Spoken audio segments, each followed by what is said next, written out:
Assalamualaikum warahmatullahi wabarakatuh. Alhamdulillahirabbil alamin wa binastain ala umurnya wadin wassalatu wassalamu ala asrofil anbiya'i mursalin wa ala alihi washabihi ajmain. Wassalatu wassalamu ala sayyidi ya Rasulullah subhanahu wa ta'ala. Alhamdulillah la nikmatul Islam wal iman wa kafa bima minima.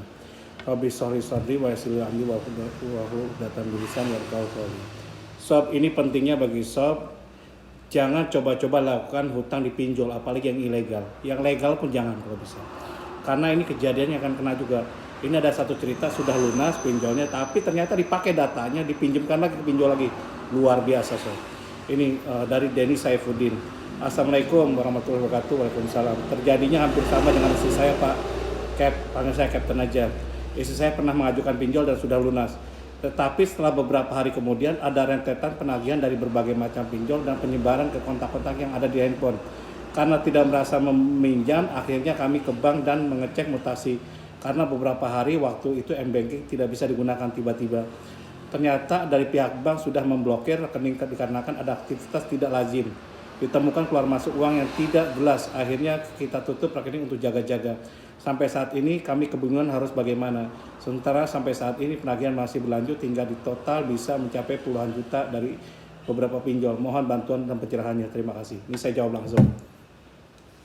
Pertama yang harus Anda lakukan betul, jangan Anda bayarkan dulu apapun, jangan dibayarkan, karena kalau tidak meminjam intinya gini, ketika kita ketika kita tidak melakukan suatu tindakan atau perbuatan yang merugikan orang lain, tidak mungkin Anda kena kasus hukum gitu. Adapun mereka melakukan itu biarkan aja, yang penting Anda lakukan beberapa tahapan. Pertama, kumpulkan bukti yang kuat bagaimana untuk membackup data Anda. Pertama, pelunasan Anda ke pinjol, Anda pinjolnya siapa, segala macam-macam. Anda bukti pelunasannya, bla bla bla, Anda simpan pembayarannya, itu utamanya. Terus yang kedua, yang tadi blokir ke bank segala macam-macam, kalau bisa ada buktinya gitu loh. Terus penutupan rekening pun ada bukti yang Anda simpan. Terus rekening yang keluar masuk yang mencurigakan ada buktinya juga. Mintakan, jadi Anda mintakan datanya semua. Jadi ini bagi Anda semua yang kena, data itu penting gitu. Simpan dulu. Terus yang ketiga, Anda buatin surat ke mereka masing-masing, somasi aja, bilangin ke mereka masing-masing kalau bahwa kami tidak pernah minjam apapun, adapun melakukan menggunakan data kami akan kami tuntut sesuai undang-undang ITE gitu, yang ancamannya di atas 5 tahun. Jadi Anda itu, dan kalau memang ada terbukti saya pinjam, silakan buktikan bahwa saya meminjam gitu, datanya. Kalau memang terbukti saya tidak pernah minjam ke pinjol lagi karena sudah selesai.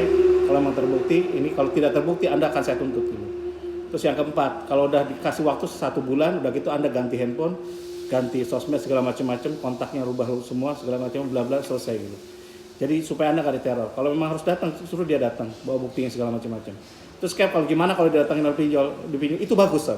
Jadi ketika didatangi, Anda buatin suratnya ke mereka semua. Silakan datang ke tempat saya akan langsung laporkan polisi karena ini kebetulan masuk ranah pidana. Ini ranahnya pidana, Sob, menggunakan data ini. Kalau seandainya Anda minjem pun itu hanya ranah perdata. Tapi kalau udah penipuan kayak gini, ini pidana. Jadi Anda akan kena, mereka akan kena ini seperti itu. Jadi bagi saya adalah nasihat bagi saya. Jangan gunakan pinjam ke pinjol ilegal. Legal juga jangan, ilegal apalagi gitu. Karena namanya ilegal, mereka dapat gunakan data Anda itu semena-mena gitu.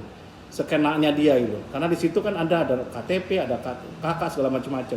Ada kontak, ada database-nya. Mereka jual tuh database itu ke masing-masing debt collector-nya.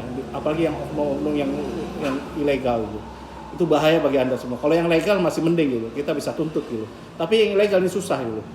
Karena tempatnya nggak tahu. Kalau bisa dilacak laporkan ke polisi aja, buatin laporan. Kedua, paling penting lagi, pinjol-pinjol yang nagih-nagih Anda ini kan sertakan, Anda buatin kronologi, surat sekalian kirimin ke OJK gitu, supaya dicek kalau dia legal dia dicabut izinnya gitu. Jadi mudah-mudahan ini dapat membantu Anda. Tenangin dulu, jangan takut dulu. Kalau enggak, ubah nomor handphonenya segala macam-macam, ganti. Ya udah seperti itu. Demikian dari saya. Kalau salah banyak salahnya, kalau kurang banyak kurangnya.